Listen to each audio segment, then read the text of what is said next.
uma arma, mais que defender a nossa vida, defende a nossa liberdade.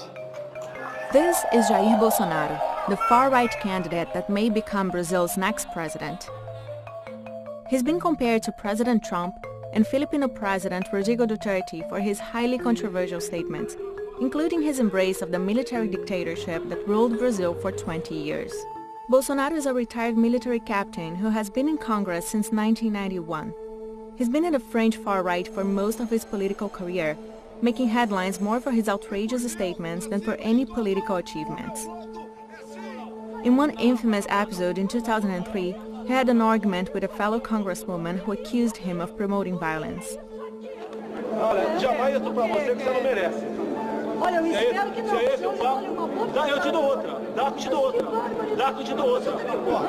Last year, as he was toying with a presidential run, he managed to take aim at several groups in one statement alone. Se eu chegar lá, não vai ter dinheiro para oque. Esses inúteis vão ter que trabalhar. Não vai ter centímetro demarcado para reserva indígena ou para quilombola. Despite the incendiary comments, Bolsonaro's popularity has grown in recent years. He's vowed to crack down on crime, a message that is resonating with many Brazilians.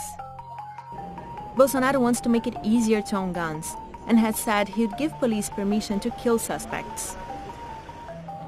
But most of all, he represents extreme opposition to the leftist Workers' Party, of former President Lula, who's now in jail, serving a 12-year sentence on corruption charges.